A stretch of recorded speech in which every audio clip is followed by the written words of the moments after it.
guys to all think of your wedding day. Think of the dress, the flowers, the cake, the feelings that you had, the bride and the groom, even the clear to the weather, and what a wonderful day, hopefully a wonderful day that was for you. I know that for me on my wedding day, just 5 months ago, was a really wonderful day, that it couldn't have been any better and that it was perfect, and I'm so happy that I was able to make that decision with my spouse Jared, and to be able to have that experience with him. Wilkinson and Finkenbiber family law attorneys said that almost 50% of marriages end in divorce, and I find that a really sad statistic. I was really scared to get married because I knew that divorce rates were really high, and I didn't want my marriage to add to that statistic. I wanted my marriage to last. I was talking with my grandma one day about my fear of getting married and it going to a divorce, and she told me of a story of her and what my grandpa said to her when they first got married. And she said that my grandpa told her that divorce isn't an option. And what he meant by that was that no matter what they went through together, no matter the struggles or the hardships that they faced, that they were going to have to face it together and work it out. And I took that to heart, and I made that commitment to me, and I told Jared that divorce isn't an option for us either, that we have to work it out. So today I want to talk about ways that we can make divorce end and happy marriages continue by talking about 5 principles to a successful marriage. First, communicate with your spouse. Second, express your feelings to one another. Third, share your life goals. Fourth, love and be affectionate with your spouse. And fifth, continue dating. So number 1, communication. Firstthingirsfirst.org said, spend time talking with your spouse.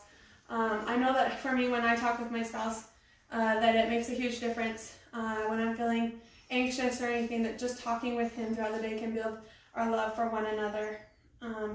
They also say to use I wish statements. I wish that you would take off your shoes when you enter the door. I wish that you would put your plate in the sink, instead of using the words you never. You never put your plate in the sink. You never take off your muddy shoes when you enter the house. Those things can be very damaging to your spouse. Avoid assuming that your spouse knows your feelings or your desires. Let's communicate and know and share with each other what we want to do, so that we aren't assuming and then later on having problems because we thought that they knew what we wanted. Firstthingirsfirst.org said with communicating that we also listen. It's not just about talking and talking, but another aspect is listening to your spouse. The second principle is to freely express your feelings in a positive way, that we're not that we're expressing them freely so that we know and can appreciate those. Letting your spouse know that they clean the house really well, or that you love them. Saying those things can brighten their day as well and keep it going. They also say not to express your negative things constructively, so that we're not putting our spouses down in a bad way. Once again, showing appreciation for one another, and you can never overuse the words I love you.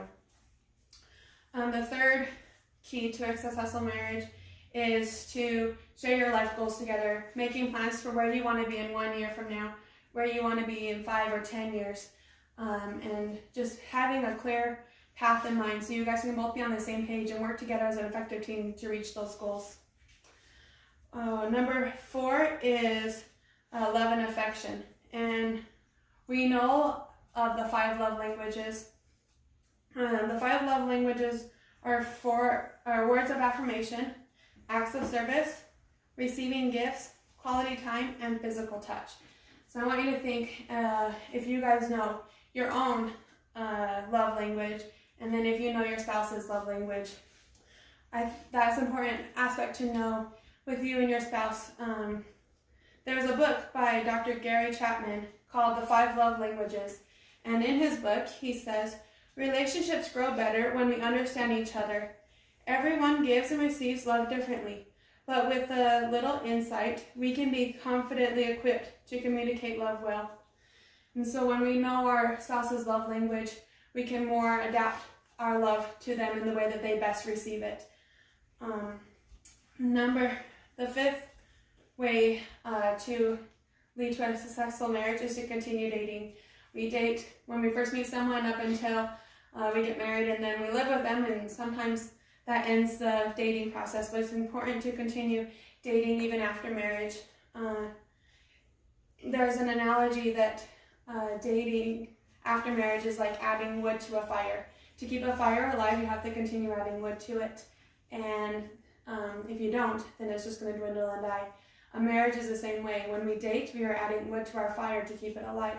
But when it's empty, or when we don't add wood to the fire, it's just going to dwindle and die as well. I want to end with a quote by James E. Faust. He says, we build our marriage with endless friendship, integrity, and by administering and sustaining each other in our difficulties. I like this quote as I break it down, that marriage is an endless friendship. We're supposed to marry our best friend and to be honest with them and to administer and sustain each other in our difficulties. When we married our spouse, that we promised that we would help them through all their struggles. And I really like that quote. I know that as we follow these 5 principles to a successful marriage, that we'll be able to end the divorce rates by first communicating effectively, by expressing our feelings to one another appropriately, sharing our life goals and being on the same page with one another, being loving and affectionate, and continuing dating. And then we can continue to keep happy marriages in life. Thank you.